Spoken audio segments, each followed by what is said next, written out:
Good evening, groovy citizens, and happy fantastic Friday to each and every one of you. Y'all listen, it's Friday. That means the weekend is here. That means this sister girl gets to relax for the next 2 days. Now, that doesn't mean I'm going to be running the streets, because I certainly won't be doing that. However, and because I will be using this weekend to work on my own personal stuff I want to work on, as well as my business. And y'all know I look forward to being able to work on my business. So, having said that, I am finishing up an editing project, and I have some other things that I'm working on, and I do need to touch bases with my coach and mentor, Bob. So I need to do that as well. Just so many things going on, y'all, that I just have lost track of time, and the fact that I had things that I should have been doing over the last couple of days. But God is good. God is good. Oh, and honey, wait a minute. Before I go into the topic, I've got to tell you this. Last night, Dr. Gina Stewart preached us happy. You hear what I say? We're doing a fellowship with friends, I think it's called, series for the month of October, because our pastor-elect is being installed on at the end of the month. And so every Thursday this month, we have a guest preacher coming, and honey, Dr. Gina Stewart, when I tell you, when she shows up, she shows out. And she preached from the book of Acts, and I want to say it was Acts 12 verses 1 through 5, and her topic was in crisis mode, or something dealing with that. And honey, let me tell you something. And we all know this. It's not what happens to you that matters. It's how you handle it. So when you get in crisis mode, Jesus is the only help that you truly need. And guess what? Prayer is your ally. So I want to encourage each and every one of you that if you might be going through something right now, big, small, or in between, but don't you forget it. Don't you forget it. Don't you forget it. Keep praying. Don't stop praying. You might be saying, but Michelle, it doesn't look like anything is changing. You know, I've been waiting, and I've been asking, and I'm worrying, and honey, let me tell you something. You might be doing all of that, but you need to keep praying, because prayer is your ally. And I'm here to tell you firsthand that prayer works. Prayer works, but that means that you have to pray without ceasing. It means that you have to believe that God is going to answer your prayer. And you can't give up just because you're not seeing what you're asking for, okay? Now, I didn't mean to take y'all into that little mini sermonette, but I had to share that with you. We're in crisis mode, y'all. Crisis mode simply means this: how you handle any situation. When things happen, you don't have to fall apart. You don't have to throw them hands. You don't have to pick up a gun, a bat, or whatever weapon of choice you want to use. And you don't have to cuss folk, although sometimes people need it. But I digress, because I'm working on that. I'm a work in progress. But you don't even have to cuss folk. Just pray. Pray about it. Say, God, have your way. You know what I stand in need of, Lord. I need you to fix it. Lord, I need you to do it for me. I've seen your work in others, Lord, so now I need you to do it for me. Y'all, I'm trying to tell you. And then you do like Peter. Y'all know what Peter did. Peter was curled up in the jail cell sleep. And people are thinking, now how is this Negro up in here asleep with all this chaos going on around him? You know why? Because he had already prayed about it, and he already knew that God had his back. So he wasn't worried about anything. See, I want that kind of faith, that I can curl up at night and not have to stay up worrying about anything, big, small, or in between. I already know that God has me, but y'all know sometimes we still stress and we worry about things. But I want that kind of faith where I can just get underneath my covers, pull it up around underneath my neck, because I like to have it up about here, and just go on to sleep. And say, Lord, I know you're fixing it. And when I work out too, but when I wake up, it's going to be done. Or I can say it's already done. That's even better. But I digress, y'all. Let me get on into this topic, because it's Friday. Y'all know it's date night. So I want to make sure I'm ready to go when Mr. shows up and he's not waiting on me. Then we have to go back and forth. But also, before I go into my topic, if my lips look like I've been eating fried chicken, I haven't. I was downstairs, and I said, the devil is a lie. I'm not going back upstairs to get my lip gloss or to get my tinted lipstick. So I had to go in the bathroom and get some Vaseline and slather it on. So that's what that is. So I do apologize if it's distracting to anybody. But honey, sometimes you have to use what you have. Now let's jump into today's topic. Today's topic is 7 habits you need to remove from your life now. Can I say that one more time? 7 habits, and I'm pretty sure there are more, but this is what we're working with today. But I'm going to give you 7 habits that you need to remove from your life right now. So these things that I'll be sharing with you are what is known as stoic thinking. And in simple terms, stoicism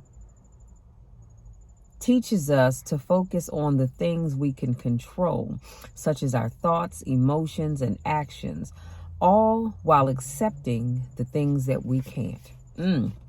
So, such as other people's actions, other people's thoughts, or things that go on in this world. We can't control those things. So again, stoicism is just simply focusing on the things that you can control and not stressing over the stuff that you can't control. I can't control what people think about me or what they say about me. Because what they think about me or say about me is none of my business. Just like what they think about you or say about you is none of your business. Let them talk. Let them think whatever they want, as long as you know the truth. What's that old saying? It's not what people calls you that matters. It's what you answer to. Come on, somebody. So I'm going to ask this question, and it was, who was Marcus Aurelius? Some of you all know who he was. Well, he was a Roman emperor from 161 to 180 AD. And he was a Stoic philosopher. He was a member of the Nerva Antoine, I think that's how you say that. It'll be in the description box, dynasty. And the last of the rulers, later known as the 5 good emperors, and the last emperor of the Pax Roman, an age of realistic peace, calm, and stability for the Roman Empire, lasting from 27 BC to 180 AD. Now, I know you're thinking, well, Michelle, why did I need to know that? Well, I wanted to share that with you because I think I mentioned his name a couple of times throughout here of things that he thought and or believed. Not that I'm trying to convert you all to Stoicism, because I clearly am not, but I do like a lot of the principles that they talk about. So here are the things that you need to remove from your life right now. Number 1, fearing change. Fearing change can be something as simple as having to take a new route to work because you don't know if you are going to like it. It can be something as, y'all can't see with these glasses on, as complicated as staying in a relationship with someone you can't stand just because you are afraid of being alone. Always embrace change as you look out for new opportunities. Every change is a new movie scene. Sometimes action, sometimes drama, but always exciting. So again, fearing change. So you need to get that out of your life. Stop being afraid of change. Some people won't change something as simple as where you go and shop, grocery shop. Okay, you like Giant. Well, there are Giants all over the DMV area, but some of y'all are so rigid that you can only go to this Giant over here because you don't want to go to the one over there because you don't know the people there and you don't know what their produce looks like. Well, it's all Giant. I'm pretty sure they all have the same fresh produce. Okay, stop fearing change. And like I said, every change that you go through in life, it's like a new movie scene. Sometimes there's going to be some action. Sometimes there's going to be some drama, but it's always going to be exciting. Number 2, worrying about the trivial. So wait a minute. I think I got my note cards mixed up. No. So how much time do you spend worrying about things that are irrelevant? Such as if somebody is talking about you, you need to be focusing on the things that really matter. Since time flies by so fast, life is too short to get caught in the web of the irrelevant. Keep your eyes on the prize and let the distractions fade away. You all have got to stop worrying about trivial things. I mean, you really, really do. You've got to stop worrying about who's got a bigger wedding ring than you do, or a bigger engagement ring, or a fancier birthday party or a bigger wedding or a better car. All of that is trivial stuff because it in the grand scheme of things, it means something to you, but it doesn't really mean much to anybody else. So I'm just asking you all to stop worrying about trivial things. Spend that time focusing on things that truly matter, like your health, your wealth, where you're going to spend eternity. Come on, somebody. Number 3, seeking revenge. So revenge is like adding more sugar to an already sweet drink, unnecessary and unhealthy. So let's not feed ourselves junk food, but instead look at feeding yourself greens of improvement and understanding. Remember, seeking revenge is like running on a treadmill. You're sweating and exhausted, but you're not going anywhere. Marcus Aurelius, that's why I asked you all if you knew who he was in the beginning, because I knew I had mentioned him somewhere in my notes. Marcus Aurelius said that the best revenge is to not be like them. Come on, somebody. Now, that ought to shout you happy. That ought to shout you happy. When somebody does something to us, the first thing we want to do is seek revenge, right? And so whatever they did to us, we want to do it back to them. But according to Marcus Aurelius, he says that the best revenge is not be like them. So that person was mean and nasty. Don't be like them. I know it's hard. I'm trying to tell you, I know it's hard. Honey, you're preaching to the choir. I know it's hard because, the old me, you cuss me. Oh, I'm cussing you back. And it depends on what day you catch me, because I can keep it real. I always tell you guys, I don't have to fake and be somebody that I'm not, because I'm not a perfect person. And yes, God knows my heart, but that doesn't give me an excuse to cuss folk. But I'm a work in progress. But yeah, you catch me on the right day, whatever you give, you might just get it back from me. But I am learning that just because somebody else was nasty, they were vindictive, they were rude, I don't have to do those things. You know what I do? I sit back and I just pray. I say, Lord, you know the situation, and all I'm asking you to do is handle it, Lord. See, because I found out a long time ago, I don't have to be vindictive and come for you, because God can deal with you far better than I ever can. So it's no reason for me to try to get back at you and be the same way that you are, because all that's going to do is just hurt me and stress me out, and I don't have time for it. Number 4, wasting time. We complain that the days are getting shorter, but we act as if they will last forever. It's like binge watching television and then wondering why the clock is ticking away so fast. Our time here on this earth is limited, so let's not spend time searching for the remote control. Let's create love, laughter, and dance through the sands of time. Your time is the most precious treasure you've got, so let's not bury it under procrastination and delay. Don't just exist. Live life to the fullest. Your time should be spent in making memories, achieving goals, and being there for your loved ones. You guys, it is so important that we stop wasting time. And if you think about it and you're honest with yourself, we all waste time during the course of the day. We just do, because it's a part of life. Like I said, none of us is perfect, and we're all working on spending our time wisely. And if you say you don't waste time on something, I promise you, you do. I promise you, you do, because we all have something. Some people, they have several things, but we all have something that we waste time doing. It brings us joy and we enjoy it, but it's not getting us closer to our goals and our dreams. So it's kind of a time waster. Although you should have a little downtime to yourself, but you know what I'm talking about. So number 5, this is a good one: seeking external approval.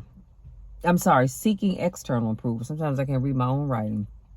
So when you seek validation from the external world, it's the same as handing over the remote control of your happiness to someone else. You should live in alignment with your time, values, and not be swayed by fleeting external judgments. Y'all, let me tell you something. If you sit back and you spend your time waiting for the outside world to validate you, honey, something's wrong with you. I was going to say something else, but I'm going to let that go. Something's wrong with you. See, I don't need validation from the outside world. I validate Michelle. I love me. I don't need you to tell me that you love me, although it's nice hearing it, but I love me. I don't need somebody to say, Michelle, you're smart. You know, you're outgoing. You're an awesome person. You're strong. You're all these other things. That's nice when people do it, but I don't live my life such that I have to receive it from other people in order for it to be so. Learn to love yourself. Learn to validate yourself. And like I said, if you get it from the outside world, that's wonderful. That is wonderful. But you've got to give it to yourself first. Stop looking for other people to validate you, because sometimes they won't. And then what are you going to do? Number 6, looking for problems, y'all. This is a good one. And I'm starting to sweat. Let me cut my air on, because it's 81 degrees and the sister's starting to get a little hot. Sorry about that, y'all. Hopefully my fan won't drown out my conversation here. Ooh, I am glistening. My face is just as shiny as my lips. Good grief. I'm sorry. So number 6, we talked about looking for problems. Don't be a detective in your own life searching for problems where none exist. I need to say that one more time, because somebody in the back of the room didn't hear me.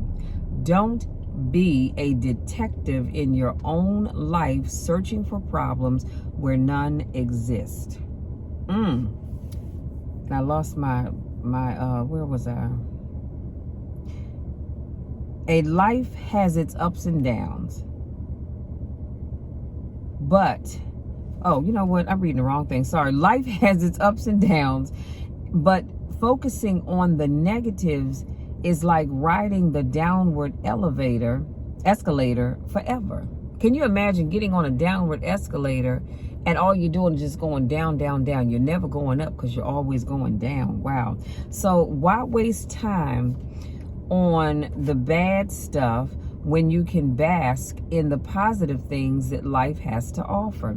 Your life's journey should be a treasure hunt and not a phantom chase. Come on, somebody. Some of you all, let me just say this, and I'm not going to dwell on this too much, but some of you all have the problems that you have because you go looking for stuff. Some of you all aren't happy until there's a problem. Some of you all aren't happy until there's some gossip going, or there's some messiness going. Then you're in your world right there. So if you stop going looking for problems, there won't be any. There just won't. It's almost like, you know, sometimes we get that mindset that our significant other is cheating, and chances are they aren't. And so you go digging and you're poking and you're prodding because you're trying to find something. And then you go and you end up finding something else that you weren't looking for. But if you had set your behind down somewhere and stopped looking for trouble, you wouldn't have any. So stop looking for problems. Number 7, and this is the last one, you guys. Number 7 that I have a takeaway, and that is complaining.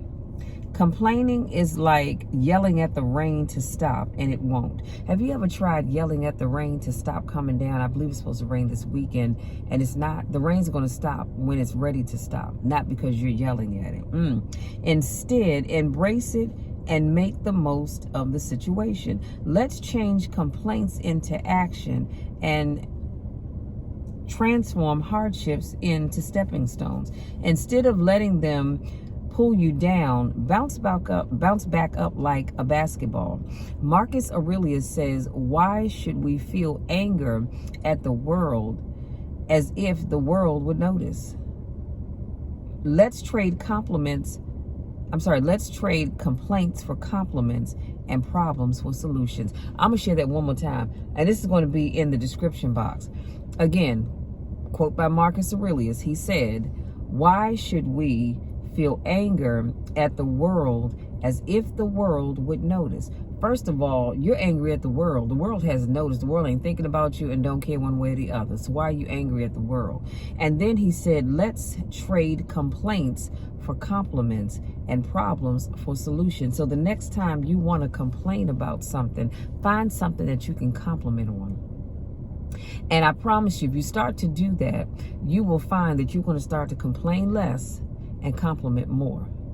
Because, and here's the other thing, I'm just throwing this in.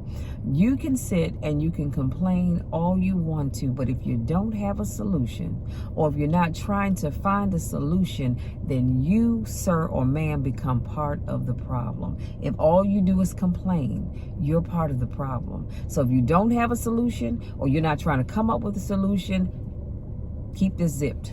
Keep it zipped. And if you focus on turning your problems again into solutions, you won't have anything to complain about anyway. Here's your takeaway, and I'm gonna let you be.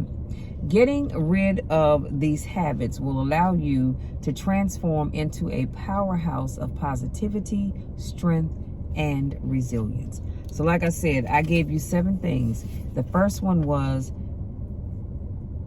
fearing change. Stop fearing change. It's time to make that change. Number 2 was worrying about the trivial. Y'all worry about small things. Focus on the big things that you can actually do something about. Number 3, seeking revenge. Number 4, wasting time. Time is so short, you guys. It truly is. And I'm not saying that to scare you. I'm just saying that to say that we need to stop wasting time on trivial things. Some of y'all out here worrying about whether or not this man or this woman likes you. And here there's somebody that truly wants to be with you, wants to be in your presence, and you worrying about somebody that's not even thinking about you. That's trivial. Cut that out. Get with the person that you know wants to be with you. Number 5, seeking external approval. Like I said, start to love yourself. Other people's approval, that's fine. But if you don't get it, some of y'all gonna fall apart. So I need you to start approving yourself. Start affirming yourself. Start patting your own self on the back. Start treating yourself. Don't wait for other people to do it. And I promise you, you'll thank me for that one. Actually, all of them. Number 6, looking for problems. Again, some of y'all are in the problems that you're in right now because you went looking for one thing and you ended up finding something else. That's why I said, don't go looking for problems. Stop creating a problem where there isn't one.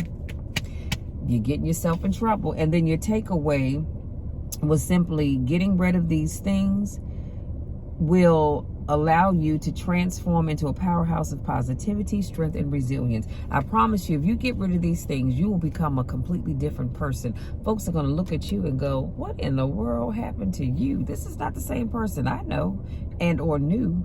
What's going on? You tell them, you know what? Coach Michelle put a video out and she talked about 7 things that I need to remove from my life. And so I've removed them. So now I'm a different person because I don't want to be that nagging Nancy that's always just nagging about stuff, but you never come up with solutions for change. And some people, I'm going to be honest with you, some people truly just love to have something to nag about. That's what they do. They wake up every day hoping and praying that there's something that they can nag about because they just get off on it. They're not happy. It's just like those people that set fires, and then when the fire department comes to put out the fire, they're standing in the crowd waving, oh my, Lord, I hope everybody's okay. Jesus, help them. And here you the one that set the dag on fire. You have people that do stuff like that. But you, like I said, you do have people that love to complain. It just makes them feel good if they have something to complain about. And honey, they get mad when they don't have anything to complain about. Don't be that person. You're better than that. You change these 7 things in your life. Take them out. Now, I'm not saying do it overnight because I know it's going to take some time. But you start to remove these 7 things out of your life. And I promise you, you are going to be a completely different person. You're going to you're going to view life so much differently. You're going to, like I said, you're going to be a happier person. And people will actually want to be around you. Because a lot of these things that I've named, they will keep people from wanting to be around you because they're like, you know what, I can't deal with that. That person is always this, that, and the other. I can't be bothered with it. I truly cannot. Now, I'm not saying that you're changing these things or removing these things so that people will want this so you can have more people in your circle. I'm not saying that unless that's what you're looking for. I'm just saying you want to create an atmosphere where people don't mind being in your presence, even if it's just for a little bit. You know what I'm saying? That's people on your job, in your family, your neighborhood, your church, your civic association, whatever it is that you're a part of. Change for the better. And I love the one thing, let me share this with you real quick, and I'm gonna let you be. The one thing that when we were talking, I was talking about fearing change. And I like what I shared about how every change, because this is true, is a new movie scene. Sometimes there's going to be some action. Sometimes there's going to be some drama, but it's always going to be exciting. Have you ever think back to the last movie that you saw? Each scene took you someplace else, correct? That one scene, that person probably was at work. The next scene, they were on their way home. And then there may have been some drama on the highway as they were going home. And then the following scene, they get home and there's some excitement because the wife and the kids are happy to see the husband or the vice versa. But each scene of that movie was exciting. And that's what made you sit and watch that thing all the way through. That's just how life is. That's how life is. Today was a great day. Every day is a great day, to be honest with you. But for some people, it was a great day, meaning that you didn't have any issues. You know, you didn't have to deal with any unnecessary stuff.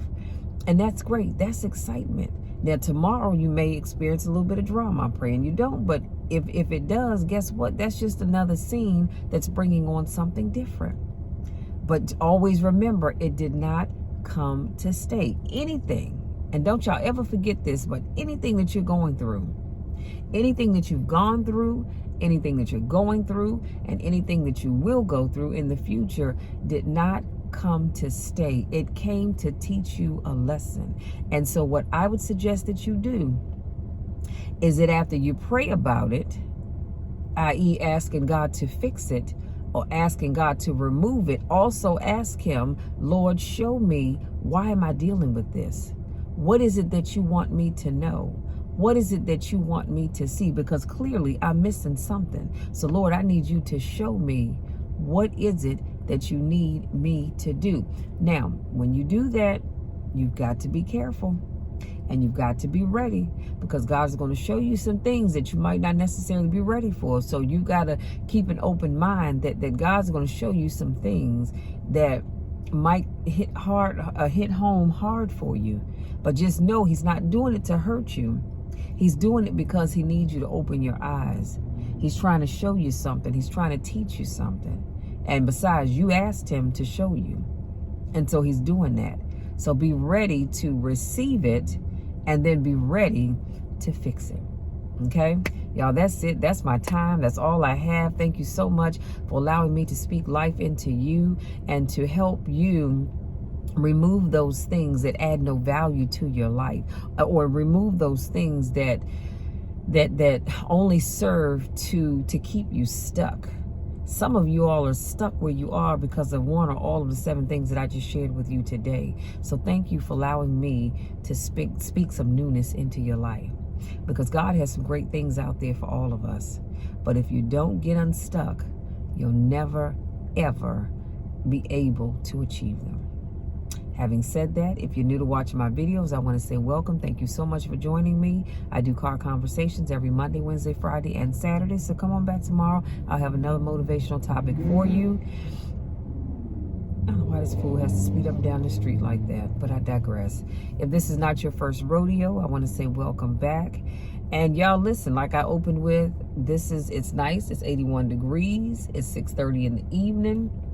So go out there and enjoy the rest of your evening. I don't know if you're going out. I know me, I'm going to the house to get myself together because I'm going to get me some dinner because the sister's getting a little hungry.